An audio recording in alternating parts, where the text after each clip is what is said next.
എറണാകുളം മൂഴിക്കുളത്ത് കുഞ്ഞിനെ പുഴയിലെറിഞ്ഞു കൊന്ന കേസിൽ കുഞ്ഞിന്റെ അച്ഛൻ സുഭാഷിന്റെ അമ്മ 10 വയസ്സുള്ള മകൻ എന്നിവരുടെ മൊഴി രേഖപ്പെടുത്തി.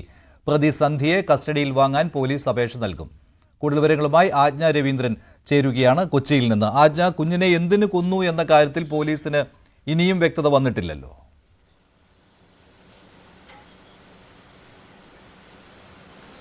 മഞ്ജുഷ, അതായത് കോടതിയിൽ ഹാജരാക്കുന്നതിന് മുൻപുള്ള സമയമാണ് പോലീസിന് സന്ധ്യയെ ചോദ്യം ചെയ്യാൻ കിട്ടുന്നത്. ആ സമയത്തൊക്കെ സന്ധ്യ എന്തിന് ആണ് ഈ കല്യാണിയെ കൊലപ്പെടുത്തിയത് എന്നുള്ള കാര്യത്തിൽ വ്യക്തത വരുത്തിയിരുന്നില്ല. അതേസമയം സന്ധ്യ ചോദ്യം ചെയ്യുന്നതിനോട് സഹകരിക്കുന്നുണ്ട്. ഈ ഒരു കാര്യത്തിൽ വ്യക്തത വരുത്താൻ പോലീസിനായിട്ടില്ല എന്ന് തന്നെയാണ് SP കഴിഞ്ഞ ദിവസം മാധ്യമങ്ങളോട് പ്രതികരിച്ചത്. അങ്ങനെയാണ്. അതുകൊണ്ട് തന്നെ 2 ദിവസത്തിനുള്ളിൽ കസ്റ്റഡി അപേക്ഷ നൽകും. ഇന്നലെ സന്ധ്യയെ റിമാൻഡ് ചെയ്തിരുന്നു. കസ്റ്റഡി അപേക്ഷ നൽകും.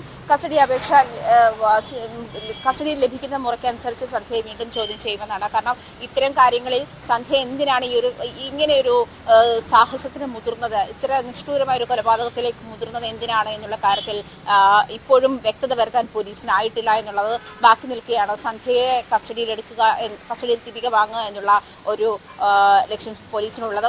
അതേസമയം സന്ധ്യയുടെ ഭർത്താവ് സുഭാഷിനെയും അതുപോലെ സുഭാഷിന്റെ അമ്മയുടെയും കുഞ്ഞിന്റെ ഒരു മൂത്ത കുട്ടി കൂടിയുണ്ട്, കാശി, അവന്റെയും മൊഴി എടുത്തിട്ടുണ്ട് പോലീസ്.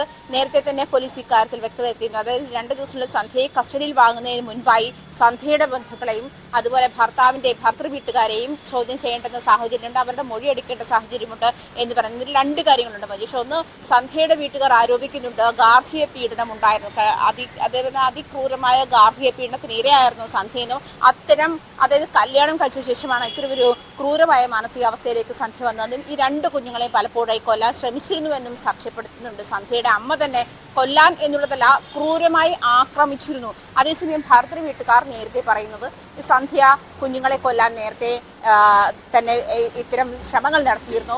കുഞ്ഞുങ്ങൾക്ക് ഐസ്ക്രീമിൽ വിഷം ചേർത്ത് കൊടുക്കുന്നു, ഈ മൂത്ത കുട്ടിയെ ടോർച്ച് കൊണ്ട് തലക്കടിക്കുന്നു, ഇളയ കുട്ടിയുടെ നെഞ്ചിൽ ഇടിക്കുന്നു. അങ്ങനത്തെ ഒരു സാഹചര്യങ്ങളൊക്കെ മുൻപും ഉണ്ടായിട്ടുണ്ട്. ഇത്തരം അറ്റംപ്റ്റുകൾ ആദ്യമല്ല എന്നല്ല, പക്ഷേ നേരത്തെ പോലീസ് മുന്നോട്ട് വയ്ക്കുന്ന ഒരു സാഹചര്യം എന്ന് പറയുന്നത് 3:30 അംഗൻവാടിയിൽ നിന്നും കുട്ടിയെ കൂട്ടിക്കൊണ്ടുവന്ന സന്ധ്യ 6 മണിക്കാണ് കുഞ്ഞിനെ മൂഴിക്കുളത്തെ പാലത്തിൽ നിന്നും പുഴയിലേക്ക് എറിയുന്നത്. അതായത് ഈ തീരുമാനം മാറ്റണമെങ്കിൽ 2.5 മണിക്കൂറോളം സന്ധ്യയുടെ മനസ്സിലാണ്. പെട്ടെന്നുണ്ടായിരുന്ന ഒരു ആവേശത്തിൽ സന്ധ്യ ചെയ്തു പോയതല്ല, ഇത് കൃത്യമായ പ്ലാനിങ്ങോട് കൂടി തന്നെയാണ് സന്ധ്യ കുഞ്ഞിനെ കൊല്ലണം എന്ന് ഉറപ്പിച്ചു തന്നെ വന്നതാണ് എന്നുള്ള കാര്യത്തിൽ പോലീസിന് വ്യക്തതയുണ്ട്. അത് എന്തിന് എന്നുള്ള കാര്യത്തിൽ ഇനിയും വ്യക്തത വരേണ്ട. പോലീസ്